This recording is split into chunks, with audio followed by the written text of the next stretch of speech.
The letter arrived on a Tuesday, which was already the worst day of the week. Eleanor Voss stood in the doorway of her flat in her socks, one of which had a hole near the big toe, which she noted with the kind of calm that only comes from having run out of capacity for smaller emotions, and read the eviction notice a second time, then a third, as though the number at the bottom would change if she looked at it long enough. It did not change. 3 weeks. She had 3 weeks and £412 in her account, and a mug of instant coffee going cold on the counter behind her. She set the letter on the kitchen table face down, which was the paper equivalent of covering your eyes and deciding the thing you can no longer see is no longer real. Then she opened her laptop. She had 43 unread emails. 31 of them were from people who wanted to buy her handmade ceramic bowls, which would have been wonderful news 8 months ago when she still had a kiln. 11 were from her mother in Ohio, with subject lines that escalated from, "Just checking in," to "Eleanor Louise, are you dead?" The 43rd was from an agency she had registered with in a moment of desperation 2 months ago and mostly forgotten about. She opened it because she had nothing left to lose. The subject line said, "Companion role, immediate placement, exceptional rate." She read it twice. The job was simple, the email said. 1 evening, possibly 2 depending on circumstances. A formal dinner at a private estate. The client required a woman who could hold a conversation, dress appropriately for a high-end event, and conduct herself with discretion. The rate was listed at the bottom in a font slightly larger than the rest, as though even the agency's formatting system understood it deserved a moment. Eleanor looked at that number. She looked at her eviction notice, still face down on the table. She typed back, "I am available." She pressed send before she could think about it, which was how she made all her best and worst decisions, and she had long since stopped trying to tell the difference. The meeting was set for the following morning. The address was in Mayfair, which told her almost everything she needed to know and nothing she was prepared for. She took the tube, found the building, a narrow townhouse with a black door so polished she could see her own expression in it, which she immediately regretted, and pressed the bell. A man in a suit opened the door, not the client, an assistant of some kind. He looked at her the way customs agents look at luggage. "Miss Voss," he said. Not a question. "That is me," she said. He showed her into a room that had more books than a small library and more silence than a church, and left her there. She stood with her hands in her coat pockets and studied the spines of books she could not reach without a ladder, which was either a design choice or an excellent metaphor for the whole situation. She was not sure which. The door opened. Adrian Calder walked in. She knew the name. She had looked him up on the tube. Duke of Thornwood, 35 years old, photographed at approximately 900 charitable events and 3 divorces. No, 1 divorce, but the tabloids had covered it with the enthusiasm of 3. His ex-wife was a woman named Cecilia Marlowe, photographed at the same 900 events, slightly taller, slightly colder, and apparently unwilling to accept that the marriage had ended. What the photographs had not prepared her for was the fact that Adrian Calder in person was the kind of person who rearranged the gravity of a room when he walked into it. Not because he was trying to, that was the part that made it worse. He came in like he had forgotten there were other people in the building, set a folder on the desk, and sat down across from her with the manner of a man conducting a board meeting about something mildly inconvenient. "Miss Voss," he said. "That does keep being my name," she said. He looked at her, not with surprise, more like recalibration. The agency explained the nature of the role. "Broadly," she said, "you need a companion for a dinner. I need the rate you're offering. We are both adults who have presumably survived worse." Something moved at the corner of his mouth that did not quite become anything. "My mother," he said, "has invited my ex-wife to dinner at Thornwood this weekend. She has done this because she believes the divorce was a temporary condition, like the flu, and that I will recover from it if exposed to Cecilia in a nice enough setting." Eleanor waited. "I require someone to attend as my companion," he said. "Someone who can be convincing, someone who will not find the situation amusing and be unable to conceal it." "That is quite a specific skill set," she said. "It is," he agreed. "Are you able to meet it?" "I grew up watching my mother perform happiness for a series of wrong men at a series of dinner tables," Eleanor said. "I could do this in my sleep." She had not meant to say that much. It sat between them for a moment. "There is one condition," he said. "Only one?" He opened the folder, slid a single sheet of paper across the desk toward her. She looked at it without touching it. It was, technically, a contract. Duration, rate, conduct expectations, confidentiality clause, standard. And at the bottom, in a section labeled Additional Terms, 1 line. The companion agrees not to develop personal or romantic attachment to the client during or following the duration of this arrangement. Eleanor read it. Read it again. You put that in writing, she said. I find clarity prevents complications. You put that in writing, she said again, because you have had complications before. He said nothing. She picked up the pen. She thought about the eviction notice on her kitchen table, face down, still existing. She thought about her mother's emails. She thought about 43 unread messages and 412 pounds, and a hole in her sock that she was now intensely aware of. She signed the contract.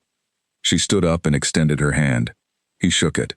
His hand was warmer than she expected, and she noticed that, and then she filed it under, irrelevant, do not revisit. Friday evening, he said. A car will collect you at 6. I will be ready, she said. She left the townhouse and stood on the pavement in Mayfair with the copy of the contract in her bag. She walked to the tube station. She went down the escalator and stood on the platform and waited for the train. She did not think about the condition at the bottom of the contract. She thought about it the entire way home. The car that collected her on Friday was the kind of car that made other cars feel inadequate. She sat in the back with her hands folded in her lap, wearing the one dress she owned that was appropriate for the occasion, navy blue, fitted, borrowed 3 years ago from her friend Nina, and quietly kept, and watched London turn into motorway, turn into the kind of countryside that exists in period dramas and nowhere else. She had done her research. Thornwood Manor sat in 300 acres of Wiltshire, and had been in the Calder family for 240 years. It had 17 bedrooms, a formal garden designed by someone important in the 18th century, and a reputation for hosting events that ended up in the society columns the following morning. It also had, she now understood, a matriarch. Lady Margaret Calder was 67 years old, silver-haired, and had the posture of someone who had spent 6 decades daring the world to slouch in her presence. She was waiting at the top of the stone steps when the car arrived. She looked at Eleanor the way a jeweler looks at a stone she is not sure is genuine. Miss Voss, she said. Lady Calder, Eleanor said. A beat. You are younger than I expected, the older woman said. You are exactly as I expected, Eleanor said, and held the woman's gaze, and did not flinch. Lady Calder's expression shifted by approximately 2 millimeters, which Eleanor suspected was the equivalent of a standing ovation. Adrian appeared at the door. He was in black tie, which was unfair in the way that a great many things about the last 24 hours had been unfair. He looked at Eleanor, and then at his mother, and then back at Eleanor. You found each other, he said. We did, Eleanor said. We were just getting acquainted. Lady Calder made a sound that might, in another woman, have been a laugh. She led them inside. The house was everything. Stone floors, oil paintings the size of small walls, corridors that went on longer than seemed physically reasonable, fires already lit in 3 rooms they passed, flowers in vases tall enough to hide behind, which Eleanor noted as a potential exit strategy. Dinner was in 2 hours. The other guests were already arriving. She could hear voices from somewhere deeper in the house, the specific vocal register of people who have never had to check a price before ordering. Adrian appeared beside her at the window of a sitting room while his mother went to greet someone. Cecilia will arrive in 40 minutes, he said quietly. I know, Eleanor said. I looked her up. And she is good at this, Eleanor said. Better than me, probably. She has practice. So do you, he said. You just said so. She turned and looked at him. He was looking out the window. The evening light did something particular to the angle of his jaw, which she observed in the same way one observes the weather. Noted, filed, not acted upon.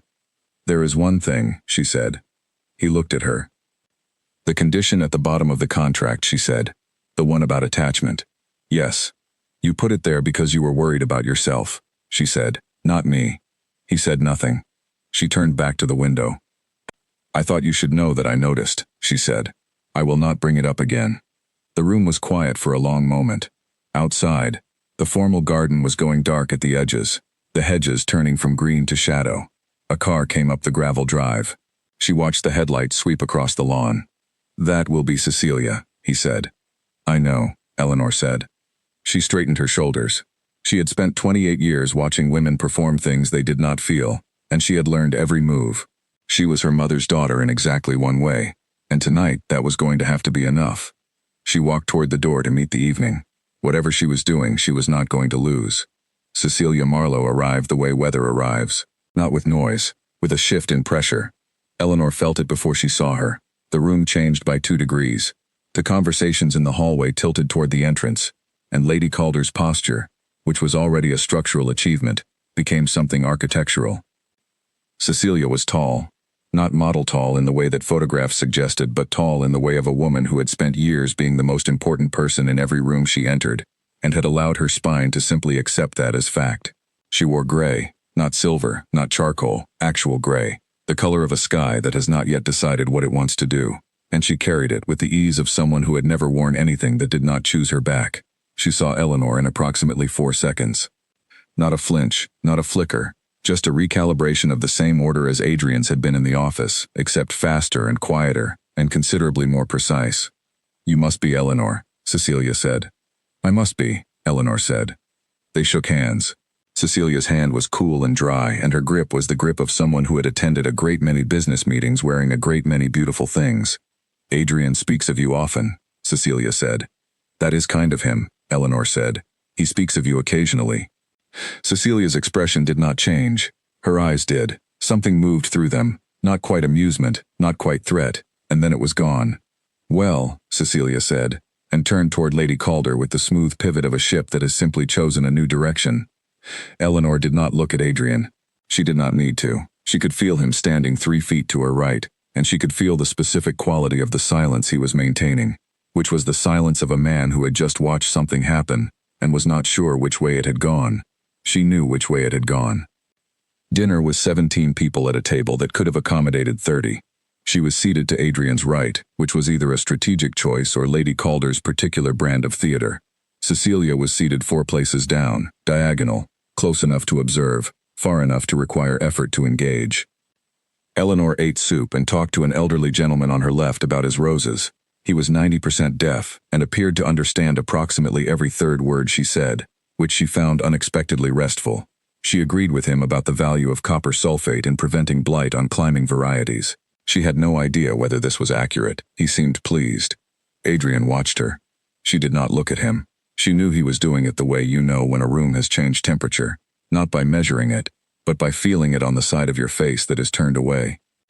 By the third course, Cecilia had turned the table's conversation toward her with the same gravity she had turned the hallway, and Eleanor listened and watched and ate her lamb and understood something that the tabloids had not captured, and the photographs had not suggested.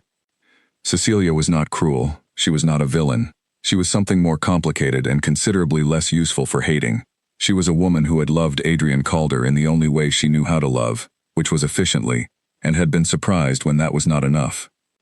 Eleanor did not know why she knew this. She knew it the way she knew things about strangers, from the way Cecilia's hands moved when she talked, from the angle at which she did not quite look at Adrian, from the specific place in her sentences where she paused for a fraction of a second longer than the words required. She filed it under, "Not your problem, not your story. You are here for 3 days and then you go back to a flat you may or may not be able to afford, and none of this belongs to you." After dinner, people moved into 2 receiving rooms and a library. Eleanor kept Adrian in her peripheral vision without appearing to, and noted the moment his mother steered Cecilia toward him with the practiced ease of someone who had been orchestrating outcomes for 6 decades. She positioned herself near the fireplace in the library with a glass of water and a book she had no intention of reading, and waited. The elderly gentleman with the roses appeared beside her. "Marvelous girl," he said to no one in particular. "Thank you," Eleanor said, though she was not certain she had been the subject of the observation. He wandered away. Lady Calder found her 20 minutes later, not by accident. There was no accident in the way this woman moved through spaces. "You are very composed," Lady Calder said, standing beside her at the fireplace. "I grew up in a house where composure was necessary for survival," Eleanor said. She had not meant to say that either. 2 unwanted truths in 2 days. She was apparently running a deficit on self-containment. Lady Calder was quiet for a moment. "He looked at you at dinner," the older woman said. "Not at her." Eleanor studied the fire. "Lady Calder," she said, "I understand what you want from this weekend, and I understand why you want it, but what Adrian needs is not something that can be arranged at a dinner table." "Everything can be arranged," Lady Calder said, "if you are patient enough and the table is large enough. That is," Eleanor said carefully, "a genuinely held belief, and I respect it, but I think you know it is not true." The fire crackled. Lady Calder did not respond immediately, which was either agreement or the silence before an argument. "He has not been well since the divorce," the older woman said. I know, Eleanor said. How do you know? Eleanor did not answer that. She set it in the space between them and let it be whatever it was, and after a moment, Lady Calder nodded, once, and moved away into the rest of the evening. It was past 11 when the house began to quiet. Guests staying in the east wing retired first. The dining room was being cleared, discreetly, by staff who moved through the manor like benign shadows. Eleanor stood at a window in the sitting room and pressed her forehead briefly against the glass, which was cold, and let it be cold for exactly 4 seconds, and then she stood straight again. You are still awake. Adrian was behind her. She had heard him coming. He moved quietly for someone in formal shoes on stone floors, but not quietly enough. I am a light sleeper, she said, though she had not yet been to bed. He came to stand beside the window, not close, the correct distance. She was beginning to understand that he was very careful about distances. My mother spoke to you, he said. She did. I apologize for that. She loves you, Eleanor said. People who love you are hard to apologize for. He was quiet. Outside, the garden was dark except for the moonlight on the gravel paths, the hedges in rows like patient things that had been waiting there long enough to have forgotten what they were waiting for. Cecilia and I were married for 4 years, he said. She did not ask him to continue. She simply waited, the way she had learned to wait, not with leaning forward, but with a stillness that said, I am here if you speak, and here if you do not. She wanted the structure, he said, the title, the house. I understood that when I proposed, and I chose to believe it was not the whole of it. He paused. I was incorrect. That is not the kind of incorrect you get to notice easily from the inside, Eleanor said. No, he agreed, it is not. They stood at the window for a moment that stretched. The condition in the contract, he said. She looked at him. You said you would not bring it up again, he said. You brought it up, she said. I did, he said. He was looking at the garden. I wrote it for myself. You were correct about that. I know, she said. How did you know? She considered. Because a man who is worried about a stranger's feelings for him does not put it in writing. A man who is worried about his own feelings puts it in writing, because having it on paper makes it feel like a rule he is actually capable of following. He said nothing for a long time. You are quite perceptive, he said. I am, she said. It is mostly inconvenient. Something almost happened at the corner of his mouth again, closer this time. You should sleep, he said. Tomorrow my mother has planned a garden walk and a lunch with more people. Of course she has, Eleanor said. She left the sitting room. She walked down the corridor with the oil paintings and up the stairs to the room she had been given, which was large enough to park 3 cars in and had curtains the color of autumn leaves and a bed that felt like falling into a cloud. She lay in the dark and stared at the ceiling. She thought about 4 years of the wrong kind of love. She thought about a man who put his own fear in writing at the bottom of a contract, because it was the only way he could make a rule of it. She thought about the garden, dark and patient outside the window. She did not think about the way he had stood at the right distance, the careful distance, the distance of someone who has learned, at some cost, that distances matter. She was not thinking about that at all. She was asleep in 12 minutes, which was more than she deserved, and she did not dream about anything useful. The storm arrived the next morning without apology. Eleanor pulled back her curtain at 8 and looked at rain that was not falling so much as arriving in horizontal sheets, as though the sky had developed a personal grievance with the Wiltshire countryside and intended to make it answer for something. She dressed. She went downstairs. The hallway smelled like coffee and toast and the specific damp warmth of a house that has been sealed against weather for 240 years and knows how to do it. Adrian was already in the breakfast room. He was reading something on his phone and he had, she noted, made an entire pot of coffee badly. She poured herself a cup and sat down. The cars are grounded, he said without looking up. Roads south of here have a tree across them. 3 of the guests staying in the east wing left at 6 this morning before it worsened. The rest are staying. Including Cecilia, she said. Including Cecilia, he confirmed. Eleanor drank her bad coffee. Right, she said. He looked up. There was something in his expression that was not quite apology, and not quite humor, and not quite anything she had a word for yet. I can provide a refund for the additional days, he said. You can keep the money, she said. I signed a contract. The contract specified 1 evening. The contract, she said, does not appear to have anticipated a tree. He almost smiled. She watched it happen, and then not happen. More people came down for breakfast. Lady Calder appeared at 9 and surveyed the weather from the window the way a general surveys terrain she intends to take regardless. One of the other guests, a man named Jeffrey who was someone important in banking and wore his importance like a badly fitted coat, announced that the storm was extraordinary and pulled out his phone to photograph the rain through the window, which struck Eleanor as the most unnecessary thing she had encountered since arriving, and she had been to the formal dining room. Cecilia came down at 10. She sat across from Eleanor at the long breakfast table and accepted coffee from a member of staff, and looked at the storm with the expression of a woman who had decided, at some point, to be inconvenienced only by things worth being inconvenienced by, and had not yet decided whether this qualified. 3 days at Thornwood, Cecilia said, to no one specifically. It seems that way, Eleanor said. Cecilia looked at her, a clean, direct look. You are not what I expected, Cecilia said. You are not entirely what I expected either, Eleanor said. It was the most honest thing she had said since arriving, and they both knew it. The day moved slowly the way days in large houses during bad weather move, in layers, each room offering a different kind of time, the library offering reading time, the drawing room offering conversation time, the kitchen offering the sort of time that involves standing near things that are warm, because the alternative is standing near things that are cold.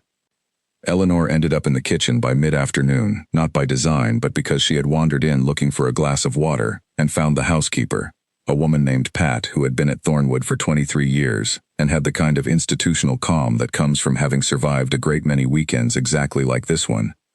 Pat was making a cake. She handed Eleanor a wooden spoon without being asked. Eleanor stirred the batter. "He is better with you here," Pat said, not looking up from what she was measuring. "We only met 4 days ago," Eleanor said. "I know," Pat said. "I said what I said." Eleanor stirred the batter and did not respond. Adrian found her there an hour later. He stood in the kitchen doorway and looked at her for a moment. Floury hands, rolled sleeves, a smear of something on her left cuff, with an expression she did not try to read. "You are baking," he said. "Pat is baking. I am assisting." "You have flour on your face," he said. She touched her face. Found it. Wiped it off. "Better?" she asked. "Mostly," he said. He came into the kitchen. He sat on a stool near the counter. Pat handed him a mug of tea without comment, the way you hand tea to someone who has been coming to your kitchen since he was 7 years old. He wrapped his hands around the mug. "Tell me something that is true," he said to Eleanor. She thought about it. "I gave my last real savings to my younger brother so he could finish his degree," she said. "That is why the eviction notice happened. That is why the agency." He looked at her.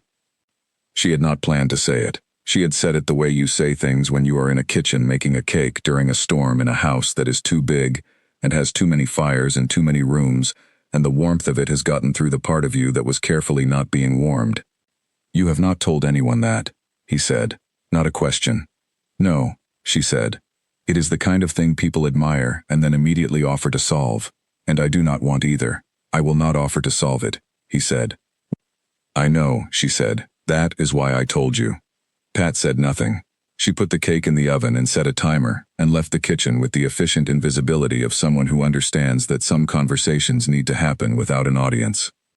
They sat in the kitchen while the rain drove at the windows and the cake baked and the timer counted down, and Eleanor told him things that were true and he told her things that were true, and neither of them called it what it was. He told her about the 4 years, not the tabloid version, not the version his mother told, not the version Cecilia would have told, but the interior version, the one that happened in the quiet of the rooms rather than the glitter of the events. How he had tried to love someone into loving him back in the way he needed, which was quietly, and had discovered too late that you cannot teach someone to do that. You cannot put it in writing. You cannot arrange it at a dinner table. She listened. She did not offer to solve that either. "You said," he began, at some point after the timer had gone off and the cake had come out and Pat had reappeared and disappeared again, "that you could do this in your sleep." "I said that in your office," she said. "You meant performing," he said. "I did." "Is that what you have been doing?" She looked at him. The kitchen was warm. The rain was still driving at the windows. The cake smelled like something domestic and unguarded. "Less and less," she said. He reached across the counter and took her hand. Not romantically, not dramatically, in the way of someone reaching for something he has been looking at for 2 days and can no longer justify not reaching for. She looked at his hand over hers. She thought about the contract, the line at the bottom. The condition. She did not move her hand. This, she said carefully, is outside the terms. Yes, he said, I know. The rain hit the window. The cake cooled on the rack. Neither of them moved. Lady Calder appeared in the kitchen doorway. She looked at their hands. She looked at both their faces. She said, the others are asking about drinks before dinner. Thank you, Mother, Adrian said. She left. He let go of Eleanor's hand. She let him. They went to dinner. They sat at the table. Cecilia was on Adrian's left, and Eleanor was on his right, and she could feel the specific, terrible geometry of that for the entire meal. And she ate her food and talked to Geoffrey about interest rates, which she knew nothing about, and did not look at Adrian more than 3 times, which was 3 times too many, and she knew it. After dinner, Cecilia found her alone. Not in the east hallway this time. In the conservatory, which was at the back of the house, and full of plants that had no business being alive in England and yet were, stubbornly, alive. He doesn't let people in, Cecilia said. She said it without preamble, the way you say something you have been carrying around all evening waiting for the right door. Not really. I was married to him for 4 years, and I spent most of them standing outside a room he was in. Eleanor looked at a plant that was either a philodendron or evidence that someone had lost an argument with a seed catalog. Why are you telling me this? She asked. Because you are in the kitchen with him making cake, Cecilia said. And I was never in the kitchen with him. Eleanor turned and looked at her. Cecilia's expression was not unkind. It was something more wearing than unkind. It was the look of a woman who has done a precise and honest accounting of herself and found the number accurate and unpleasant. I am not warning you off, Cecilia said. I want to be clear about that. I am not here to compete. I came because Margaret asked me, and I came because I still... She stopped, started again. I came because I had not finished grieving it properly, and I can see now that I have. She left the conservatory. Eleanor stood among the plants that had no business surviving, and pressed 2 fingers to her sternum, which ached in the way of something that is not a physical injury, and cannot be treated as one. She stayed there for a long time. She thought about a man who sits at the right distance, who puts his own fear in a contract so he can call it a rule, who makes tea badly, because no one has ever stood in a kitchen with him long enough to teach him otherwise. She thought about the condition. She thought about the specific and terrible accuracy of the line at the bottom of the page. Then she went upstairs to her room, and she sat on the edge of the bed that felt like a cloud, and she did something she almost never did. She was honest with herself. And what she was honest about was this: she was in significant trouble. The morning she left was clear. The storm had gone sometime before dawn, departing with the same lack of apology it had arrived with, leaving the garden wet and the gravel drive scattered with small branches and the air smelling like something new. The car was scheduled for 9. Eleanor came downstairs at 8 with her bag and found the house quiet in the way of a house that has been full for days and is only beginning to remember its own proportions. She set her bag by the door and went to the kitchen for a last cup of whatever coffee was available. Adrian was there. He had made coffee. It was, she noted, still bad. She poured a cup and drank it anyway, standing at the counter, not looking at him more than was reasonable. Safe journey, he said. Thank you, she said. She put the cup down. She picked up her bag. She was at the door when she realized. Her coat. The long navy coat her brother had found at a market stall in Edinburgh 3 years ago and pressed on her because it suited her, he said, in the way of someone who did not know the word for what he meant and picked the closest one. She had left it somewhere, the sitting room probably, or the library. She set her bag down.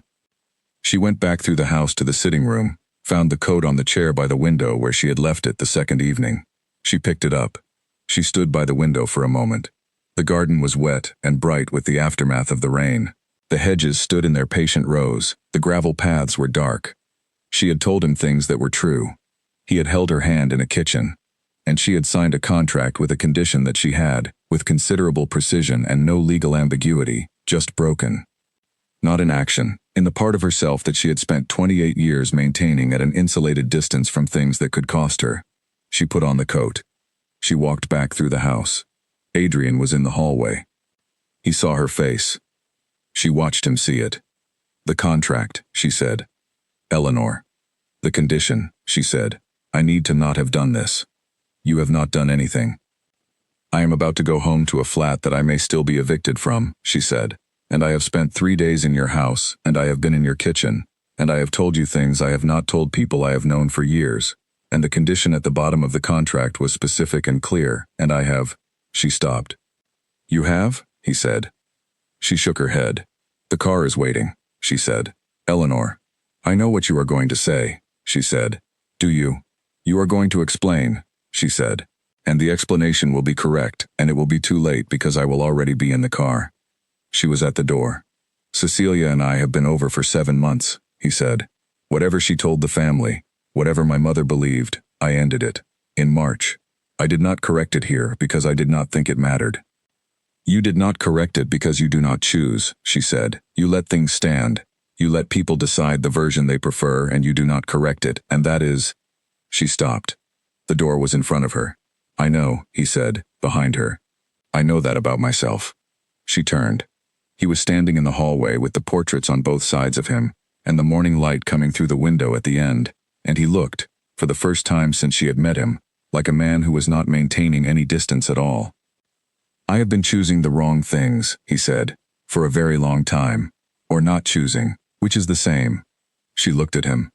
The car is waiting, she said. I know, he said. She left. She left.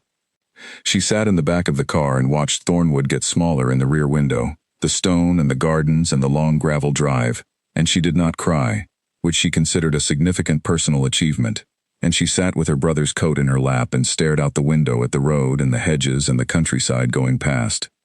The explanation was correct. It was also, she thought, 3 days too late, or possibly not late at all. She was not sure yet. She was not sure of anything except the coat in her lap and the road going south, and the particular, inconvenient, undeniable fact of what had happened to her in a kitchen during a rainstorm in a house that was not hers, and was never going to be. She pressed her face briefly against the window.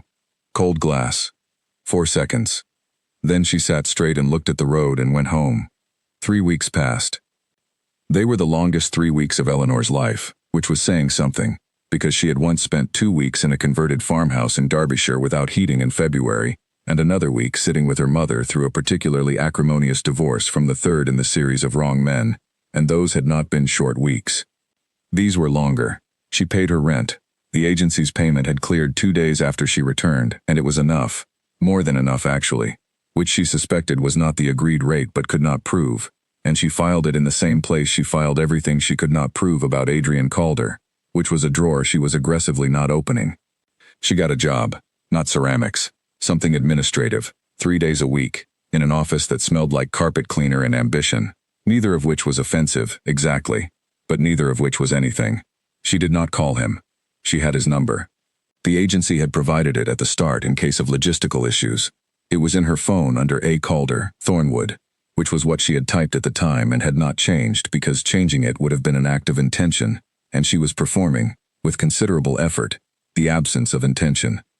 Her friend Nina came over on a Thursday evening with wine and asked her what had happened at the job, because Eleanor had described it only as a dinner at an estate in Wiltshire, which Nina had interpreted as an elderly client with a dining room. Eleanor told her the truth. All of it, the contract, the condition, the kitchen, the coat, the conversation in the hallway. Nina listened without interrupting, which was unusual for her, and suggested she understood the weight of the thing. And then what? Nina said. And then the car came and I went home, Eleanor said. Eleanor, Nina said. I know, Eleanor said. You signed a contract with a condition, Nina said, that you then violated, in your own feelings, and then punished yourself for it by leaving. That is an accurate summary. And the man, Nina said, who put his own fear in a contract because he could not manage it otherwise, then came to tell you the truth in a hallway. Yes. And you left anyway. Yes. Nina drank her wine. I cannot tell, Nina said, whether you are being incredibly principled or incredibly stupid. Neither can I, Eleanor said. The box arrived on a Monday. It was on her doorstep when she got home from the administrative job, a medium-sized box, plain, addressed in handwriting that was careful in the way of someone who had crossed things out and started again. She carried it upstairs and set it on the kitchen table. Inside was her coat. Not her coat, Adrian's spare navy wool coat, similar cut, similar color, different weight. No, wait. She pulled it out and looked at it, and it was her coat, her brother's market stall coat, the one she had left in the sitting room, and picked up and apparently somehow left again in the hallway in the process of leaving. Under the coat was a piece of paper. 2 sentences. The first, I found this in the hallway. The second, I have been choosing, lately. I thought you should know. She read it twice. She put it on the kitchen table. She made tea, which she made correctly, because she had always known how, and she sat down with the coat in her lap and the note on the table and the tea going warm in her hands. She thought about what it took to write 2 sentences. She thought about how many crossed-out lines were under those 2. She thought about a man who had spent 4 years inside a marriage where the love was structural rather than real, and had been so careful afterward, so deliberate about distance, that he had put his own protection in a contract so he could call it a rule.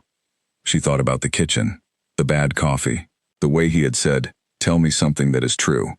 She thought about all the times in her life she had left before she could be made to leave, and how that was her version of the same caution, dressed differently.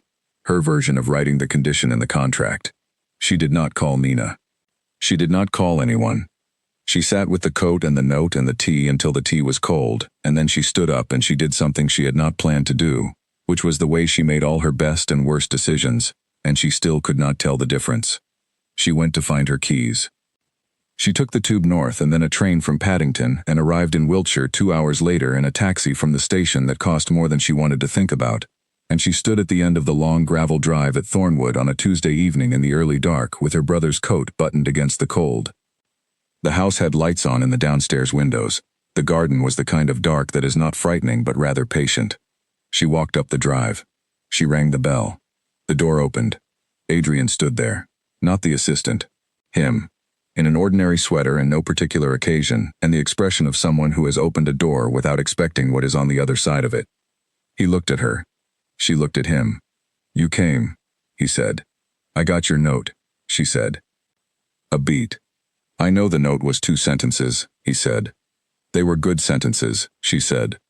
The air was cold, the gravel was damp. Somewhere in the garden a bird was making the sound that birds make when they are deciding whether to settle. "I need to say something," she said. "Then say it," he said. "I have been leaving before I can be made to leave since I was approximately 14 years old," she said. "It is my version of putting the condition in the contract. I have been doing it long enough that I nearly did not notice I was doing it again." He said nothing. "I noticed," she said. "I know," he said. "I saw it on your face in the hallway." "What did you see?" "Someone choosing to go," he said, who was not sure she wanted to. She breathed. "The condition," she said. "Yes.